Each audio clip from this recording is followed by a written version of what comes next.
Bismillahirrahmanirrahim. Assalamualaikum warahmatullahi wabarakatuh. Alhamdulillahi ala ihsani wa syukru lahu ala taufiqi wa amtinani. Asyhadu an la ilaha illallah wahdahu la syarika lah ta'ziman li sya'ni wa asyhadu anna Muhammadan abduhu wa rasuluh ad-da'i ila ridwani wa sallallahu alaihi wa ala alihi wa ashabihi wa ihwani. Kaum muslimin dan muslimat, ikhwan dan akhwat yang dimuliakan Allah Subhanahu wa taala, alhamdulillah kita bersyukur kepada Allah Subhanahu wa taala dengan nikmat yang diberikan kepada kita semua. Kita senantiasa kita bisa hadir di pengajian ini, di musholla ini untuk mengadakan majelis ilmu. Alhamdulillah, ini merupakan nikmat yang besar yang Allah berikan kepada kita semua. Kita masih diberikan nikmat Islam, nikmat iman, kesehatan, umur panjang, sehingga kita bisa kembali bertemu di dalam pengajian-pengajian di musholla ini. Alhamdulillah, para ikhwan dan akhwat azakumullah jami'an, telah kita sebutkan pada 3 atau 4 bulan yang lalu, di awal-awal adanya menyebarnya virus ini, di khutbah Jumat atau di pengajian telah kita sebutkan beberapa hal yang dianjurkan, beberapa hal yang disarankan oleh para ulama agar dilakukan oleh seorang muslim dan muslimah di dalam menghadapi hal seperti ini. Di antara yang mereka sebutkan, yang pertama yaitu senantiasa berdoa kepada Allah Subhanahu wa taala, bahwa dengan adanya seperti ini kita tidak ada tempat bergantung kecuali Allah Subhanahu wa taala. Maka berdoalah, as'alukal afiyah, kami mohon kesehatan, kami mohon selamat dari bala dari musibah yang menimpa. Itu yang pertama, senantiasa berdoa kepada Allah Subhanahu wa taala. Kemudian yang kedua yaitu yakin bahwa tidak ada yang menimpa seseorang kecuali apa yang telah Allah takdirkan, sehingga tenang hatinya, dia bisa bersabar dalam menghadapi musibah tersebut. Misalnya ada sesuatu yang mengenai dirinya, maka dia yakin bahwa tidak ada satupun, lan yusibana illa ma kataballahu lana, tidak ada satupun yang menimpa kita kecuali apa yang telah Allah tetapkan kepada kita. Sehingga ketika menghadapi hal tersebut, dia dalam kondisi tenang, jiwanya tenang. Di dalam hidup dia tidak memiliki rasa was-was, karena dia yakin terhadap ketentuan takdir Allah Subhanahu wa taala. Kemudian yang ketiga, itu tentunya senantiasa mengambil sebab-sebab yang diizinkan syariat, bahwa bagaimana seseorang berusaha menghindar, bagaimana seseorang berusaha menjaga kesehatan. Bukankah Nabi SAW merintahkan untuk makan kurma ajwa 1 kali dalam setiap pagi? Barang siapa yang makan kurma ajwa, maka dia tidak akan terkena penyakit atau racun pada hari tersebut. Maka ditanya Fadilatul Syekh bin Baz rahimahullah ta'ala, apakah kalau tidak ada kurma ajwa, apakah boleh kurma yang lain? Maka beliau mengatakan iya, kurma yang lain pun boleh. Artinya senantiasa menjaga imunitas, menjaga kesehatan, menjaga sebab-sebab yang bisa menjauh dari perkara tersebut. Alhamdulillah, mungkin karena sebab semua itu kita sampai saat ini alhamdulillah masih diberikan kesehatan oleh Allah Subhanahu wa taala. Nah, itu diantara 3 hal yang harus dipegang atau diusahakan oleh seorang muslim, senantiasa berdoa, yakin bahwa tidak ada yang menimpa kecuali apa yang telah Allah takdirkan. Karena memang perasaan was-was itu, takut yang berlebihan, itu bisa menyebabkan imun seseorang turun, dan disitulah biasanya lemah fisiknya. Nah, di situ biasa mereka terkena penyakit. Ini menurut ilmu kedokteran. Tapi bagi seorang yang sudah yakin terhadap takdir Allah Subhanahu wa taala, bahwa tidak ada yang akan menimpa kecuali apa yang telah Allah takdirkan, maka dia bersandar diri kepada Allah. Bismillahirrahmanirrahim, Allah, la haula wa la quwata illa billah. Tetapi tadi disertai dengan usaha. Yang dimaksud dengan tawakal yang benar adalah dia berusaha menghindari, terus bagaimana yang dicontohkan oleh Rasul SAW. Ada seorang yang masuk ke dalam masjid, kemudian dia mengatakan, apakah engkau mengikat daripada ontamu? Dia tidak mengikatnya. Maka dia katakan, engkau tidak bertawakal. Tawakal yang benar adalah engkau ikat bagus-bagus, kemudian engkau melaksanakan yang lainnya. Kemudian para ikhwah azakumullah jami'an, ini yang pertama, tentang bagaimana kita menghadapi segala hal di dalam dunia ini, yaitu senantiasa berdoa, bertawakal kepada Allah Subhanahu wa taala. Kemudian yang kedua, senantiasa yakin bahwa tidak ada yang menimpa kita kecuali apa yang telah Allah takdirkan. Kemudian yang ketiga, yaitu menempuh sebab-sebab yang dituntunkan oleh syariat kita. Kemudian poin yang kedua, para ikhwan azakumullah jami'an, hendaknya di masa-masa seperti ini senantiasa tetap kita menjaga keimanan, bahwa bukan dalam kondisi seperti ini kita larut di dalam hal-hal yang malah mengurangi keimanan. Jangan sampai misalnya seseorang karena jarang pengajian atau dalam kondisi seperti ini dia juga menurun imannya. Justru di saat-saat seperti ini semakin harus kita tingkatkan keimanan. Kenapa? Karena betapa banyak pula kita mendengar pengumuman-pengumuman atau kita baca di media sosial, bapak ini meninggal, Bapak Saifullah misalnya, yang beliau sangat terkenal di Jakarta, beliau meninggal, padahal orang besar. Atau berapa banyak dokter yang meninggal. Tentunya dalam mendengar bahwa banyak orang yang meninggal seperti itu, nah kita harus semakin waspada juga. Jangan-jangan suatu saat juga kita akan meninggal juga. Maka kesempatan di saat-saat fitnah seperti ini, di saat-saat banyaknya musibah seperti ini, maka paling penting pula untuk senantiasa kita meningkatkan kualitas iman kita. Ya, jangan sampai ada seperti ini malah kualitas iman semakin menurun juga.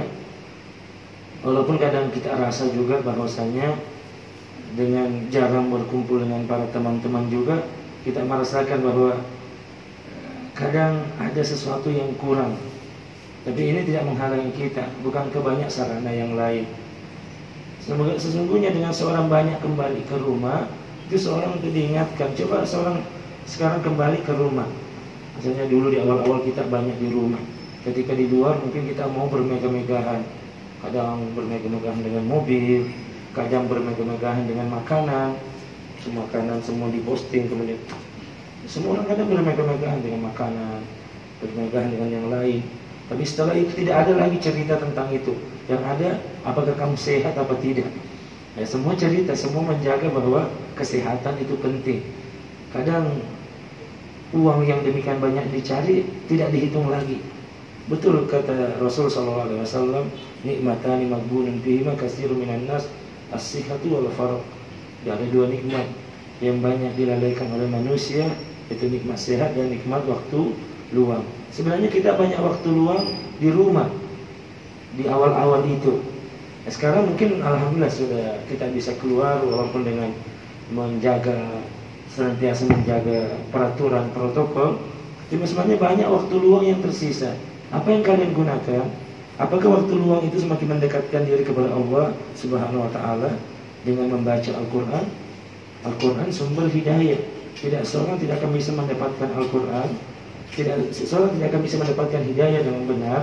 Seseorang tidak bisa mendapatkan ketenangan yang sebenar-benarnya apabila dia jauh dari Al-Qur'anul Karim. Nah, ini yang jadi masalah. Waktu luangmu kamu gunakan untuk apa? Jangan-jangan HP ini yang jadi masalah. Misalnya ini ada 2 HP, jangan-jangan salah satu itu yang akan menjadi masalah. Apa kata para ustaz kita?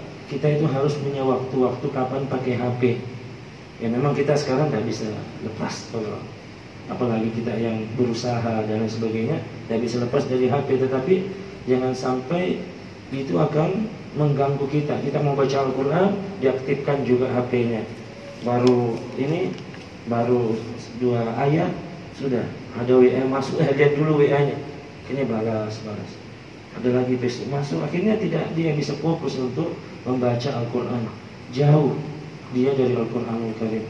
Saya tanya, mungkin ada di antara kita yang ketika masa pandemi ini, padahal waktunya sangat luas, waktunya panjang.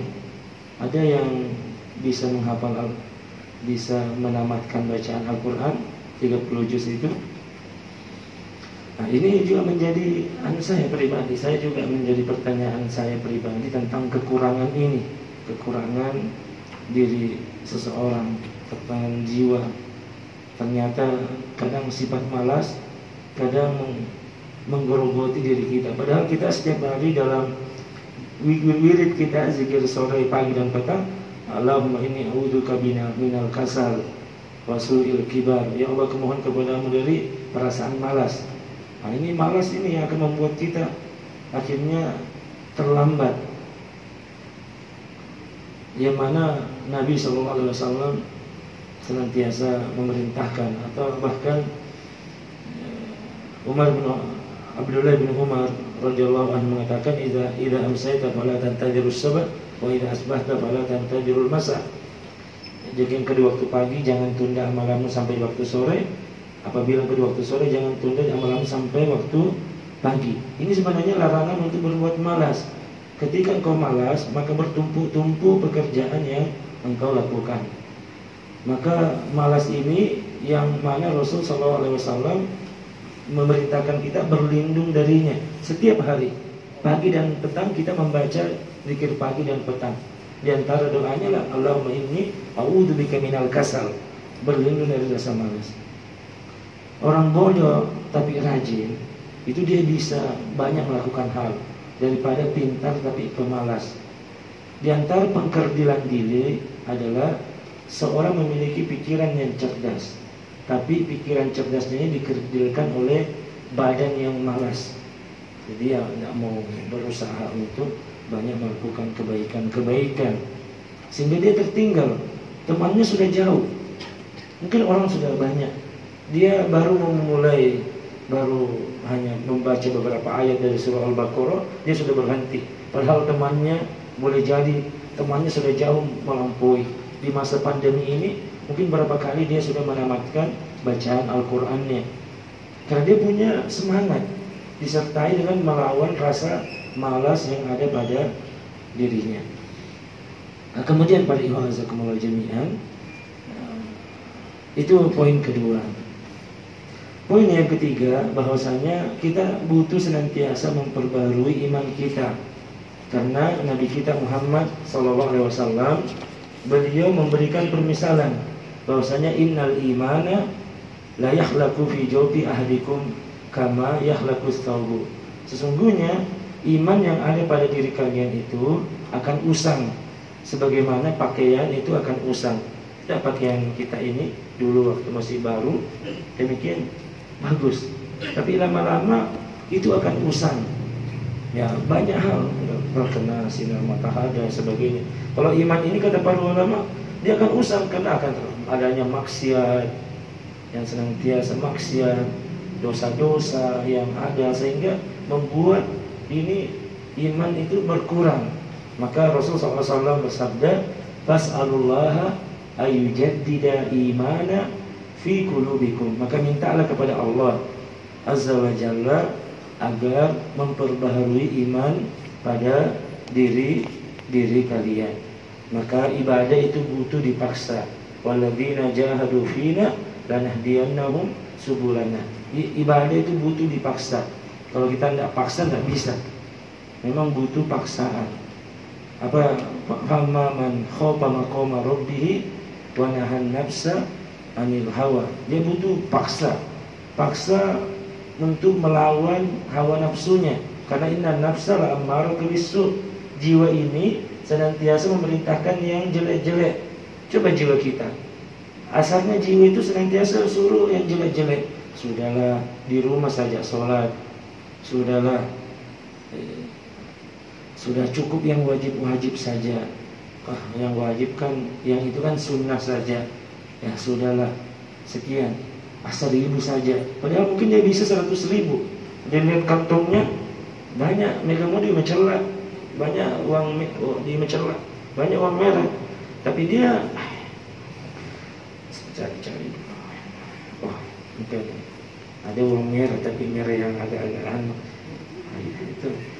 Kalau tidak dipaksakan, tidak. Anak muda seperti ini kalau dia tidak paksakan belajar, dia tidak bisa. Tidak mungkin dia bisa lulus di Al-Furqan, kemudian belajar di mana kalau dia tidak paksakan dirinya. Dia semua butuh dipaksa. Tetapi apabila itu sudah menyatu dalam jiwa, insya Allah dia akan merasa kehilangan, dia akan merasa sedih, dia tidak turut di dalam kebaikan-kebaikan itu, dan itu akan terasa. Boleh jadi para ikhwan juga sudah mulai merasakan saat ini, ketika dulu betapa sedihnya kita ketika mendengar azan misalnya, tapi kita tidak di masjid, tapi ya kita harus taat kepada pemerintah kita karena ini demi kemaslahatan umum. Kita sedih. Tapi betapa sedihnya juga kita apabila malam sudah lewat, sudah azan, tadi tidak sholat tahajud. Ya Allah, sedihnya hati ini. Sudah banyaknya ibadah-ibadah yang lewat, dan itu tidak akan kembali. Hari-hari yang kita lalui ini tidak akan kembali, ikhwan.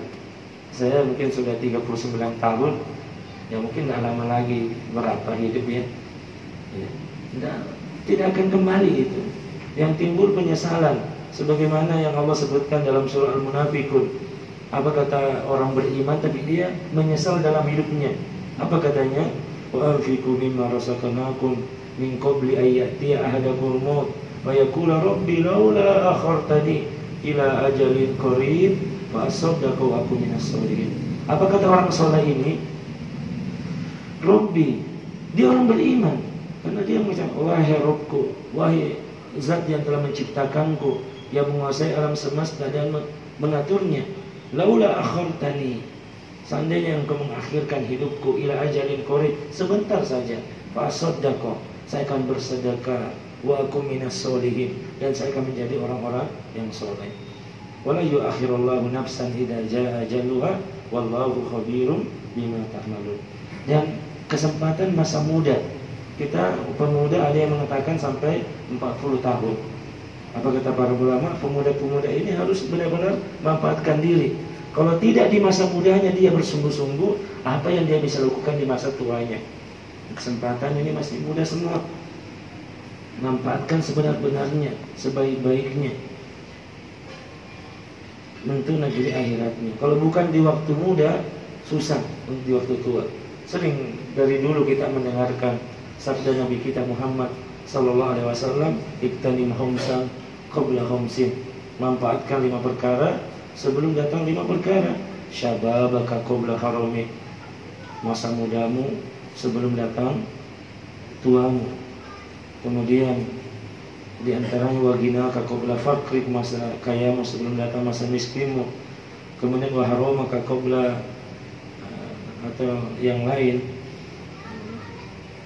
gunakan 5 perkara sebelum datang 5 perkara, yaitu masa mudamu sebelum datang masa tuamu. Kemudian wasihataka qabla saqamik, sehatmu sebelum datang sakitmu. Waginaka qabla faqrik, untuk kemudian kayamu sebelum datang miskinmu. Kemudian wafarogaka qabla syughlik, waktu luangmu sebelum datang waktu sibukmu. Wahayataka qabla mautik, hidupmu sebelum datang matimu. Ini semua kita butuh. Masa muda ini akan ditanya nanti. La yazalu qalam abdi yaumil qiyamah hatta yus'alu an khamsihi sholih. Kita tidak akan bergeser dari di depan Allah Subhanahu wa taala sebelum ditanya tentang 5 perkara. An umrika fima abna, masa hidupmu di mana kamu habiskan. Wa syababaka, dan umurmu fima abla, di mana kamu habiskan daripada masa umurmu tersebut. Jadi para ikhwan azakumullah jami'an, ibadah itu butuh dipaksakan. Walladzina jahadu fina lanahdiyannahum subulana wa innallaha ma'al muhsinin. Ini sebagaimana apa yang disebutkan oleh Fadilatul Syekh Profesor Abdul Razak bin Abdul Muhsin Al-Badar. Beliau mengatakan wala budda min jihadin nafsi wa muhasabatiha wa ilzamiha bil haqqi wa atriha alaihi atran.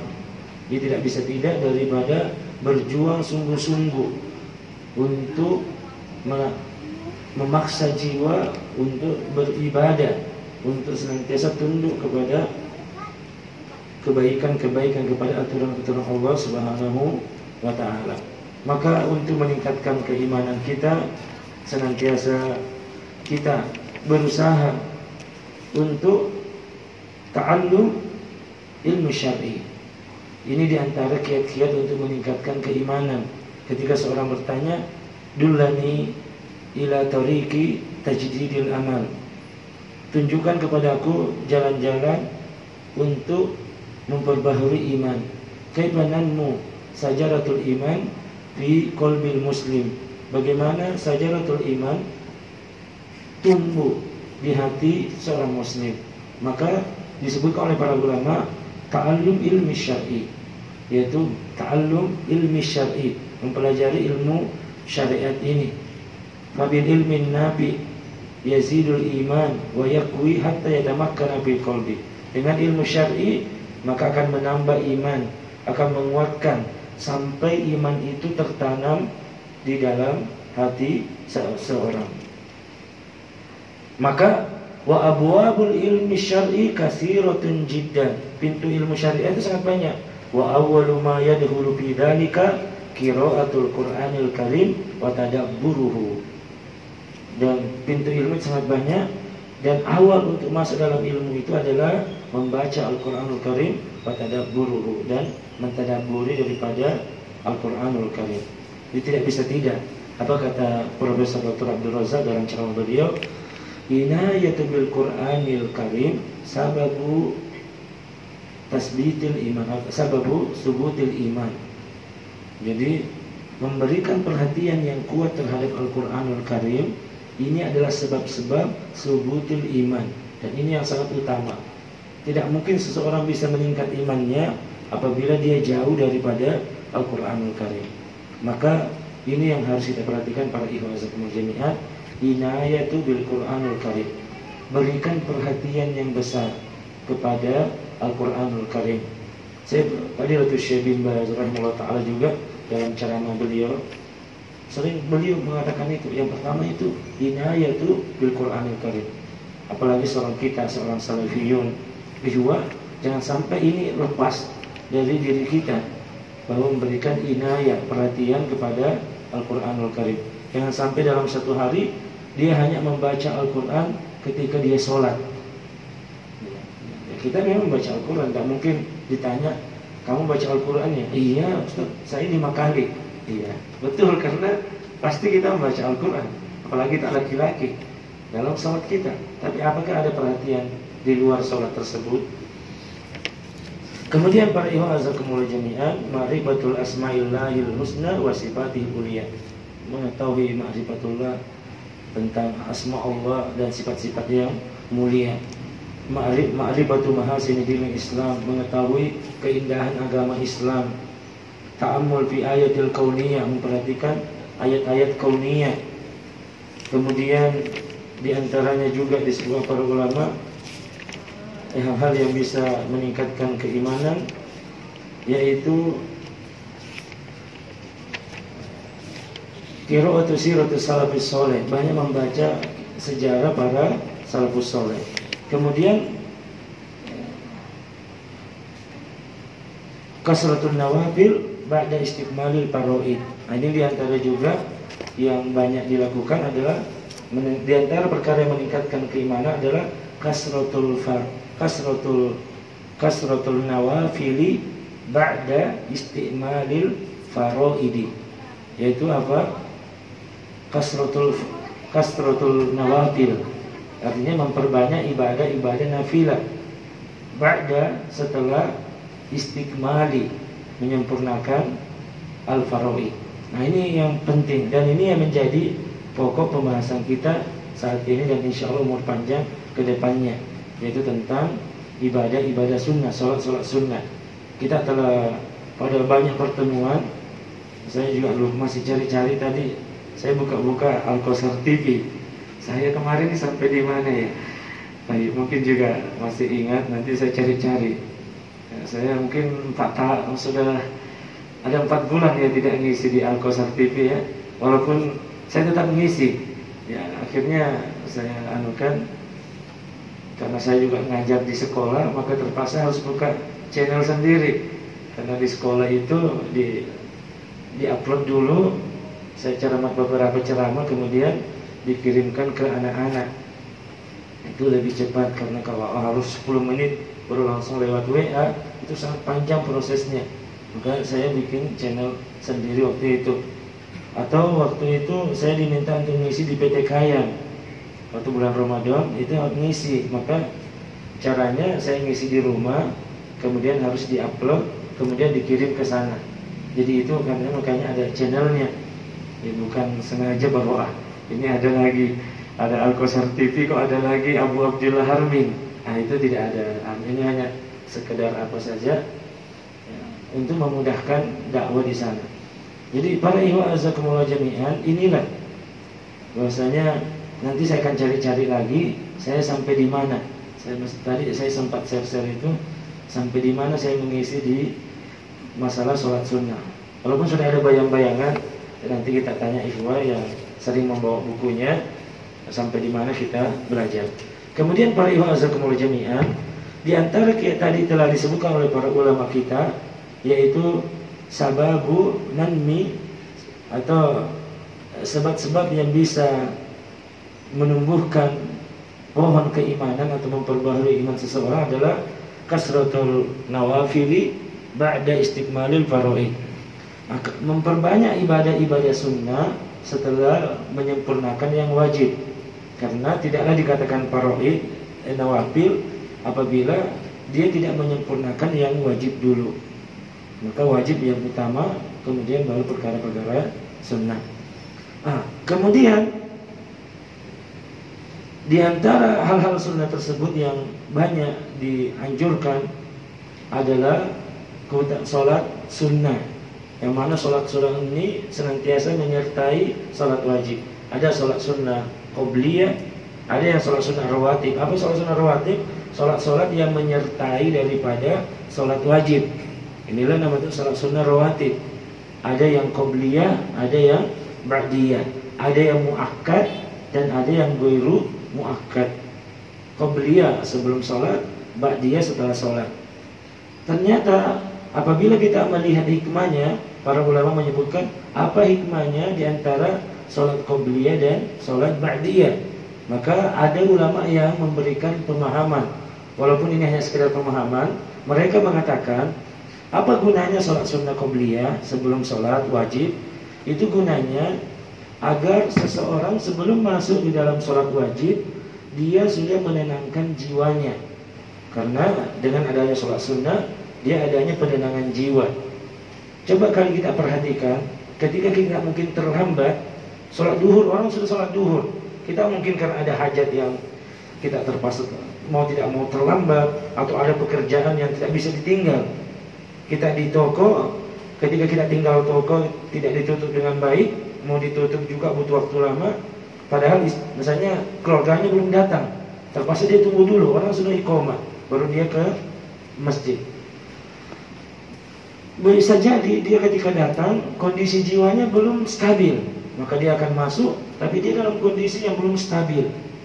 Maka diantara gunanya sholat sunnah qobliyah, di samping bahwa itu memiliki keutamaan yang besar, dari sisi kejiwaan adalah menstabilkan daripada jiwa seseorang, sehingga sebelum dia sholat wajib, kondisi dirinya sudah siap untuk melaksanakan ibadah wajib. Ini diantara pendapat ulama. Adapun ba'diyah, ada yang mengatakan itu untuk menyempurnakan yang kurang. Walaupun yang qobliyah juga menyempurnakan yang kurang, tapi yang setelah sholat tersebut, siapa tahu ada yang kurang, maka itulah yang akan menyempurnakannya.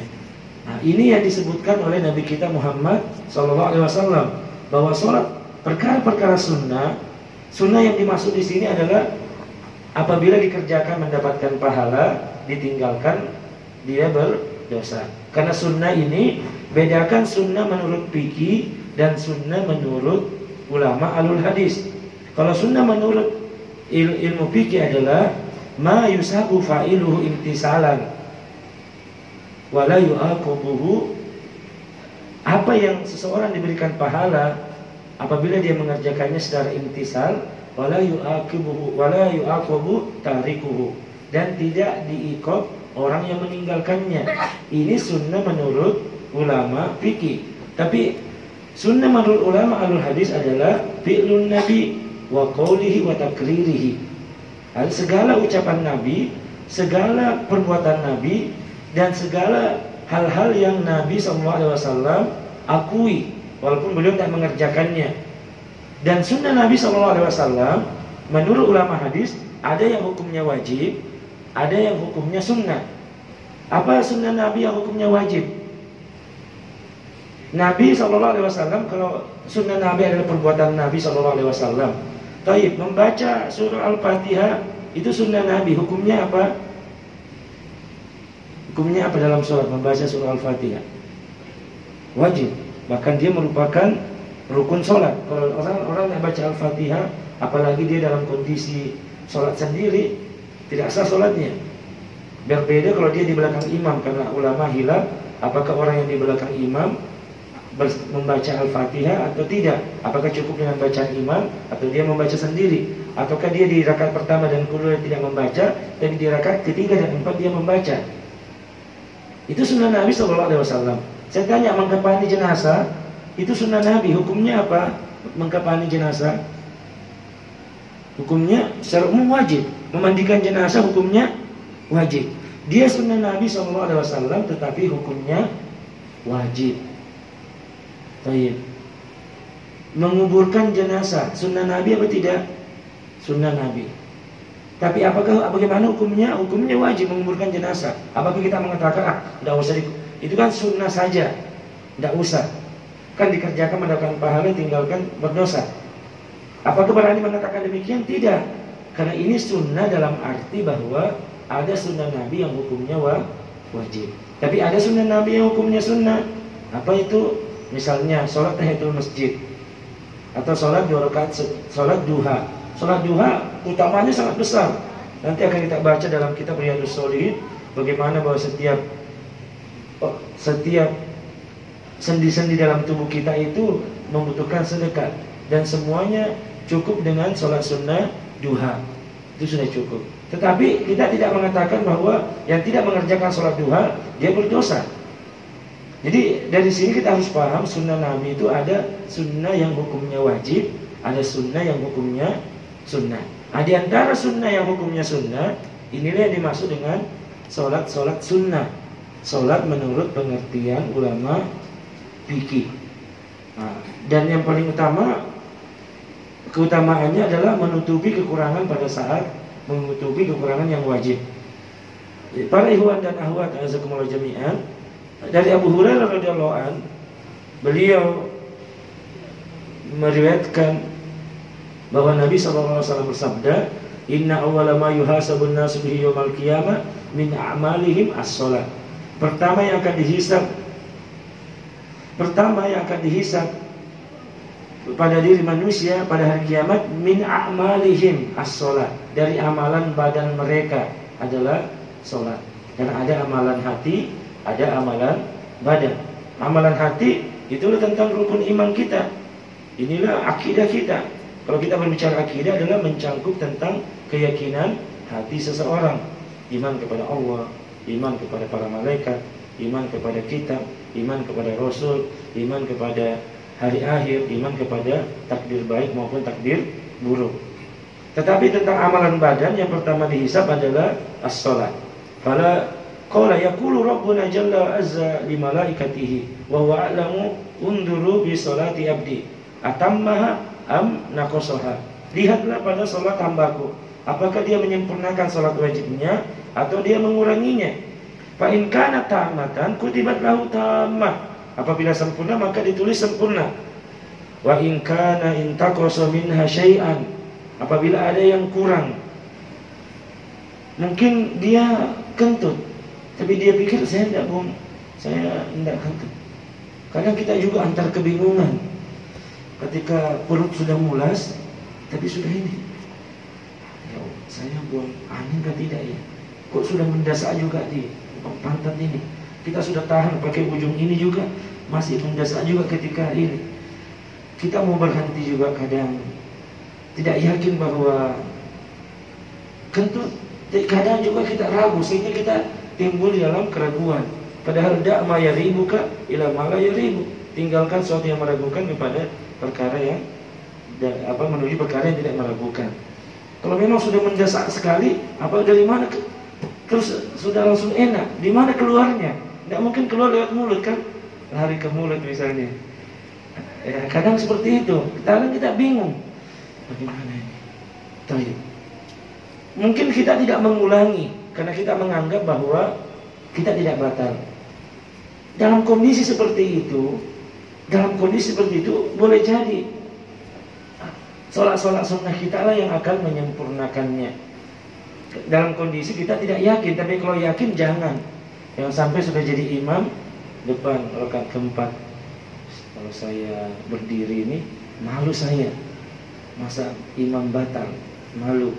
Ini dia teruskan aja, tapi dia mengatakan, sudah nanti saya di rumah baru sholat. La yajuz, tidak boleh begitu. Kalau engkau sengaja sholat dalam kondisi batal wudumu, engkau tetap melaksanakan sholat, maka itu merupakan dosa besar bagi seseorang. Ya, sholatnya makmum tetap sah, tapi engkau telah batal sholatmu dan engkau telah melanggar perintah agama, yaitu engkau sholat dalam keadaan tidak suci. Ini berbahaya besar. Maka para ikhwan jazakumullah jami'an, itulah keutamaan ibadah-ibadah sunnah. Unduru hal li abdi min tatawu'in fa in kana lahu tatawu'un qala atimmu li abdi faridatahu min tatawu'in. Itulah keutamaan daripada